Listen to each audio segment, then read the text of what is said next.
Good morning. I'm here with my friend Debbie Roberts at Property Apprentice. We're having a wee coffee catch up this morning, and we just wanted to get together and talk about the current property market that we're seeing at the moment.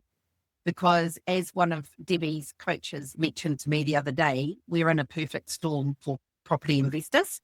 So Debbie, I just wanted to have a bit of a casual catch up with you and so that we can let our customers know just why this property market is so good and what you'll see in the market with amongst your clients as well.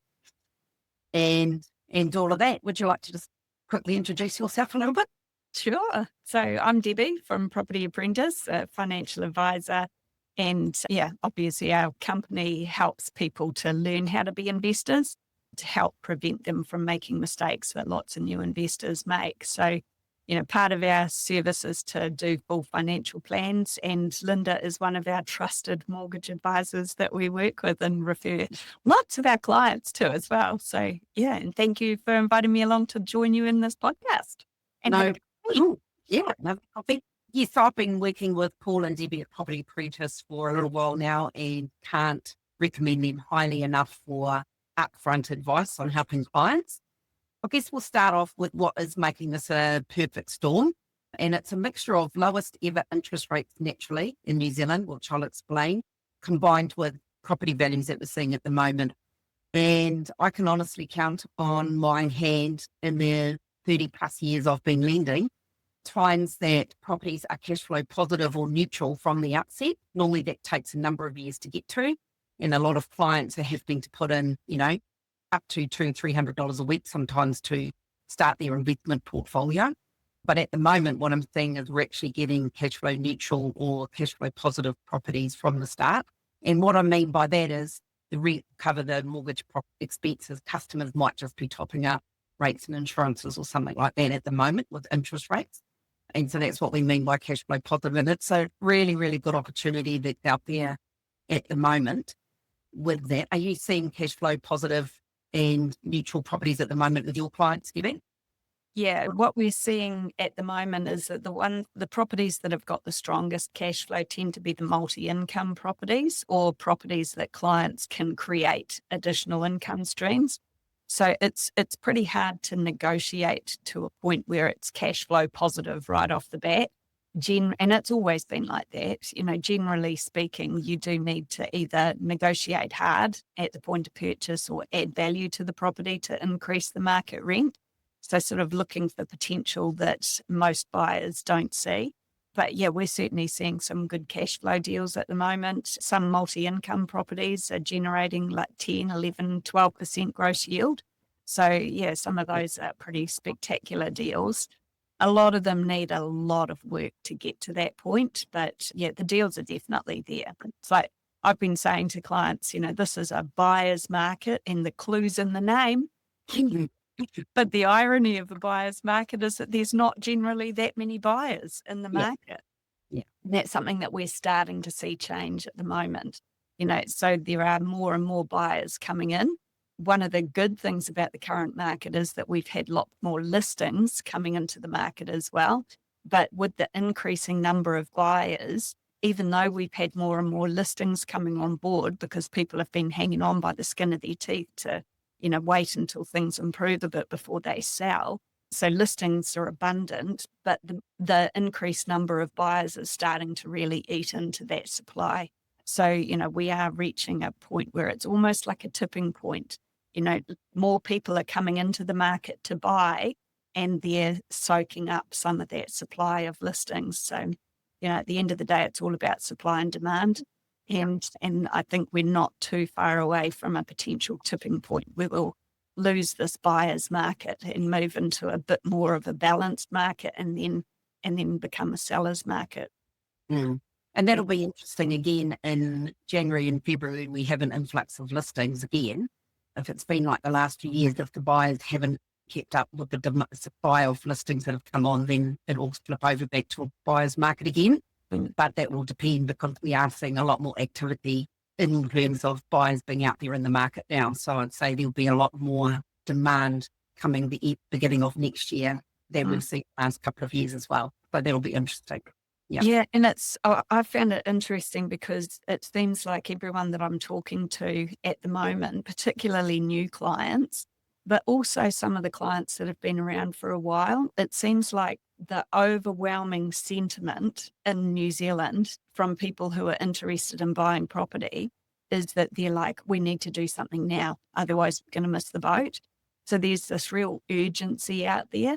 And that's something that we haven't seen for quite some time. So Mm, I think, and my personal opinion is that there's no mad rush mm, needed. You know, I can't see the property market starting to boom until the economy's much stronger and unemployment starts dropping. mm, So when unemployment levels get a lot better. That's when people start having confidence in the property market, when they're not worried about losing their jobs and when they can see more sold mm, sites going up. mm. Like, I mean, we're a bunch of sheep in this country at the end of the day. We all follow the leader. And it seems like more and more people start getting interested in property investing when everyone starts talking about how much house prices are increasing. And yet, as experienced investors, when the property market's booming, that's the most difficult time to find some really good deals because you're competing with so many others in the market. So, like we were saying earlier, this is a perfect storm. It's like it's a balanced property market, still much more favoring buyers than sellers, and the cash flow's there. Interest rates are low, confidence is the highest it's been in a decade or more. Actually, it's about the highest it's been in 14 years. Yeah, that's fantastic. Yeah. Yeah, so there's a lot of things that are building up behind the scenes. And yeah, like I said, I don't think it's going to take much to tip that over. I agree. Like I always say to my clients, you want to be on the start of that wave crest, not at the top of it. You want to be on the start of it and ride that wave as it goes. So yeah, investors really need to get in before the property market takes off, ideally, if you can. Coming back to interest rates, why I say that the lowest ever natural interest rates is I've got graphs that Tony Alexander provides on a weekly basis. He's a very good economist to follow. So if anyone listening to this doesn't follow him, puts out a weekly view for free. At the back of that weekly report is interest rate graphs dating back to 1997. Now that a lot of that is pre-GFC, and then we've got the 15 years after the global financial crisis being the GFC, where we had a worldwide recession. Some people had lending then, some people didn't. And in the last 15 years, our average interest rates have sat around 6.5%, 5.5% to 6%. Pre-GFC, they're up in 7.5% to 8%. But since in the last 15 years since then, they've sort of averaged out about 5.5%, 6%. Now, in Tony Alexander's graphs, he excludes the time after COVID, and that's because that wasn't a natural interest rate cycle within New Zealand. So if you take that out, actually the rates that we're starting to negotiate out of banks now are hitting the lowest they've ever naturally been. We've had a 3-year rate lower than the rate we've got by only 0.5% lower for 1 year in 2016 only. That's the only time it was lower than it is now. And the 4 and 5 year rates, where some banks are getting 4.99 out of, some banks are not playing ball with that at the minute for 4 years and 5 years. And that there is the lowest that rates have ever been naturally in the market. So it's an exciting time. We can't think back to COVID times that we saw 2 and 3% because we don't want to go back to those times either. Yeah. It's pretty hard on everybody. So it's exciting to see that where these interest rates we've naturally got to is very good. Interest rates aren't all about the OCR. You've also got to look at wholesale swap rates, which are greatly affected a lot by the US and the Fed Bank and things like that. But from what we're seeing at the moment, there's some great opportunities out there to lock in long-term, low interest rates that are below the averages that we've ever seen. And in fact, just about the best we've ever seen. So that's pretty exciting and helping with those cash flow positive properties. Definitely. And then, in an ideal world, if you're getting as close to positive cash flow, if not already positive at the point of purchase now, by the time you come off those fixed rates, chances are you will have had some rent increases over time to help with the cash flow if you end up coming off a fixed rate when interest rates are on the rise again. Yeah. I mean, I'm even seeing some clients coming off interest only and starting to say, well, now I'm coming off interest only on a higher rate and we're going on to a lower rate. I'd like to introduce principal again. And that's even starting to come in and starting to play principal on the investment properties because it's still cash flow neutral for those customers who've had those properties for a while and experienced the rent increases and things like that. So it's really good times for investors that are got a portfolio and getting back in and buying some more, and newbies. I wanted to bring to attention one specific client that I've referred to you, Debbie, that they bought their first home, I don't know, 7-8 years ago, and it's taken them a long time to build income and build equity, but they finally got to a point where now that we can help them buy their first investment property. They might not have time for multiple properties, but what the main point for me was that they must do this investment right. And a lot of people get a lot of advice out there from different property coaches. And I think you alluded to it to me before earlier that a lot of them are just cookie cutter advice, as in you just need to buy a new build property. And what I stress to these customers is that I come across a lot of your clients that have been seasoned investors, do your course, and have never and thought, oh my God, I wish I knew what I knew back then. They might have had 3 or 4 properties or mortgage paid off, going to go and get some advice on buying their last couple of properties before they retire. And they're like, what we did not know is incredible. Versus also clients that have come across that are yours that have been first-time investors. And as they're out there buying their first home, the real estate agents have said, oh, how big's your portfolio? You know what you're doing. And they said, no, this is our first property. And they said the amount of mistakes they could have made, but they knew they didn't make them because they'd been through your training. And so to refer clients to you to say, it's really important you make the right choices for your investment property strategy. Go and get this coaching from you is valuable for me and for my clients to have you there. How are you seeing all your clients that are coming to you at the moment that you're seeing? Yeah, like I said, we're seeing a lot of urgency, but, part of our job is to make sure that they don't rush out and buy something stupid that's going to shoot them in the foot. I was talking to you a little bit earlier about one client that I've met with recently. And when I did their financial plan, I talked to them about what sort of rental returns they needed and whereabouts in New Zealand they're most likely to find them and what sort of strategies they should be looking at. And for them, I said to them, so, don't do new builds. New builds are not right for you. And they went, really? And I said, yes, why? And they said, well, we've spoken to 4 other financial advisors and all they did was recommend new builds. And it drives me nuts because there's so many financial advisors out there that sell new builds and they've all got a vested interest. And it's like, and the vested interest is significant. Developers will pay 30 grand commission to the people that are selling them, 30 or 40 even, we've seen. So it's like, that's a significant conflict of interest as far as I'm concerned. And it's one of the reasons that Paul and I, when we set up this business, we were like, we're not going to have that conflict of interest. So yeah, and we've stuck to our guns with that. It's like new builds are not right for everyone. And with those clients that I was talking to you about, I explained to them why new builds weren't right for them. They had good provable income, but they were limited by equity. And I said to them, if you go and buy a new build, you're literally relying on capital growth. And I said, the rental returns are lower.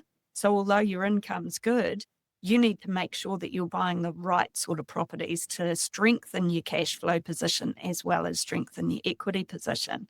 And they said, we would have stuffed it up. Yeah. So, yeah. And we're seeing that a lot. We're seeing that. There's a very small percentage of people that I think new builds are appropriate for. And yet I've never met a financial advisor that sells new builds that have said to someone, I buy an existing property. Yeah, the only time I've seen someone say you shouldn't, you can't buy anything is because they couldn't get enough lending to buy any of the properties that they were selling, which Yeah. I think is shocking. And it's very important as financial advisors that we put our client first, and it's all about the right advice pertaining to those specific customers. So some of your customers need, you're very good, and I've seen your financial plans. I'd say they'd be the best in the industry, to be honest, that I've ever seen. I do try. And the customers fill out what they want and what their goals are. How much do you want to be making by this in this many years and things like that? And so are they needing capital growth or are they needing yield and return? And what is it that they need to get there? And therefore, what property is right for you and where in New Zealand is it right for you at this stage? And it's a fantastic plan that you put out to client, but it is specifically for the client and their needs. And I've seen you occasionally actually say to a client, go buy a new build. And I've worked with those clients. So it's not new builds are a no and new builds are, but they're not necessarily yes. It's, there's all these other properties out there. Buy a section big enough under the new regulations that are coming out that you can build a minor dwelling on it, without debt, and build your capital growth and yield that way as well. And, you're not going to get that from a new build. So yeah, like it's, I think your financial plans are fantastic and people know about that. Yeah. It's like, and this is something that we were talking about earlier as well. It's like there's opportunities everywhere in the current market. And yet we're still hearing from people, it's so hard. It's so hard to find a good deal. And it's like, yeah, it is. And it always has been. Really good property investments don't just land in your lap. You've got to make some effort to get out there and get them. Otherwise, what you think might be an investment turns out to be an anchor. So it's like, what's that old saying? Make sure you're buying the boat, not the anchor. Not the boat, yeah. And that's what I often say to my clients. If you're wanting a property investment company out there to teach you what to do and then do it all for you, that will come at a cost, because how accurate is the information? And I've got clients that are looking at properties around the country and it's been sold with a rental appraisal like this, and I'll put them in front of a good property management company and say, now go and actually get a rental appraisal, and it's very, very different. And so there's a lot of people out there pulling a lot of woolies over people's eyes. But I'm a firm believer that if you want to do well in property investing or anything in life, you've got to work hard and do the money, whatever it is. Sorry, the money, do the work. And that's what I love about you and your company, that you've got great coaches. You're there to work beside people for the rest of their life as much as they want it and coach them through. But the client's got to go out and find the property and do the work, and it's not handed to you on a plate as in, I think you should buy an investment property. I think you should buy a new build. Oh, by the way, here one is. Or by the way, here's the rental appraisal. Or by the way, here's a financial advisor to get your mortgage approved. All in one little company, to me is quite a dangerous sort of scheme. So I love what you guys provide my clients and how I help your clients as well. Yeah, absolutely. I think our clients love working with you as well. So, it's nice when you've got a team of professionals that are all on the same page and all looking to get the best for their clients, get the best potential outcome. Coming back to, some of the financial advice that I've seen, like people have brought me information about a property that they're looking at because they went and spoke to someone who was selling them. And I've seen spreadsheets that make no sense whatsoever. Even to the fact where we sent it through to our accountant and said, can you figure out how they're doing this? And she goes, yeah, it's all lies. It's like the calculations don't make sense. As far as property investors, they're using this as a sales tool. So I think you need to be very, very careful. Unfortunately, this is an industry where there are a lot of sharks, and they'll be more than happy to take your money, but not necessarily care about the long term. And it's one of the reasons that we've decided right from the beginning to do lifetime coaching, because we figure if our clients know that we're there to help them right throughout the lifetime of however long they want to work with us, it's like pay once, get lifetime support, then, we're going to look after them because we don't want that to come back and bite us in the butt.